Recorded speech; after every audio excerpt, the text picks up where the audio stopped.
Right happy ఓ మంత్రి అనిత మాట్లాడుతున్నారు. ఇప్పుడు ఆ లైవ్ చూద్దాం. వెళ్తారండి రపారపా కోస్తామని వెళ్తున్నారా? అదే అడుగుతున్నా సీరియస్లీ. ఎందుకంటే ఈరోజు నువ్వు ఇచ్చేదేంటి? నిన్న ఎక్కడో ఒక వీడియో చూశాను, మొత్తం అందరినీ యువత పోరని పెట్టాడు ఆయన. యువత పేరు అంటే 2029లో మేము వస్తాం రపారపా కోస్తామట ఇట్టట్ట పెట్టుకొని. ఏం మెసేజ్ ఇస్తున్నారు సొసైటీకి? దాని గురించి ఎవడు పట్టించుకోడు.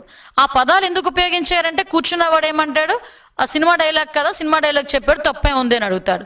నిన్న మొన్న మాజీ మంత్రులు చేసిన వ్యక్తులు బయటకు వచ్చి ఏమడుగుతారు, మంచిదే కదా, మేమేమన్నాం తప్పేమన్నాం, సినిమా డైలాగులే కదా అని పవన్ కళ్యాణ్ గారు డైలాగులతో పోలుస్తారు.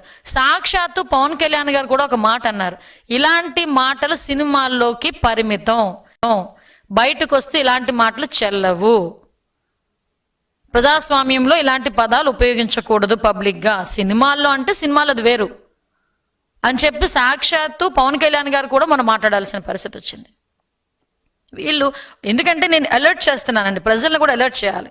అరే మళ్ళా ఒక వేరే వేరే థాట్స్తోని, వేరే వేరే మైండ్ గేమ్స్తోని మన చుట్టూ మూకగా రావటానికి మళ్ళీ వైఎస్ఆర్సీపీ ఈ మూకలు బయలుదేరుతున్నాయి. జాగ్రత్తగా ఉండండి అని చెప్పాలని, కాబట్టి మా బాధ్యతగా చెప్పాలి కాబట్టి మేము చెప్తున్నాం.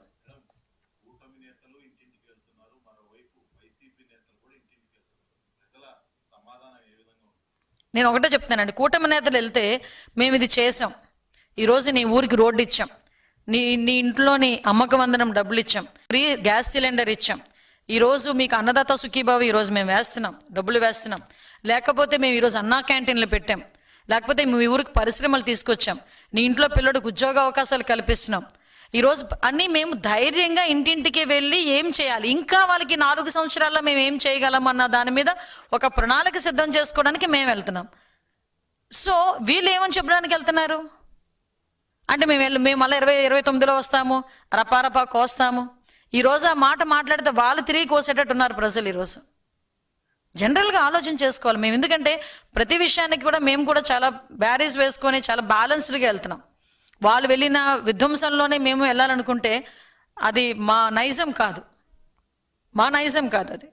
ఈరోజు ప్రజా సంక్షేమం కావాలి. ప్రజలు 5 సంవత్సరాలు నష్టపోయారు, ఇంచుమించుగా మనం అభివృద్ధిలో చూసుకుంటే ఇంచుమించు 15 సంవత్సరాలు వెనక్కి వెళ్ళాము.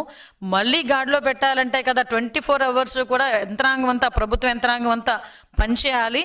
కాబట్టి మేము దాని మీద దృష్టి పెట్టుకుంటే వీళ్ళేమో ఇలాంటి పనులు చేసుకుంటూ బయటకు వచ్చి మాట్లాడి ప్రజల విద్వేషాలను రెచ్చగొట్టే పరిస్థితి కనిపిస్తా ఉంది.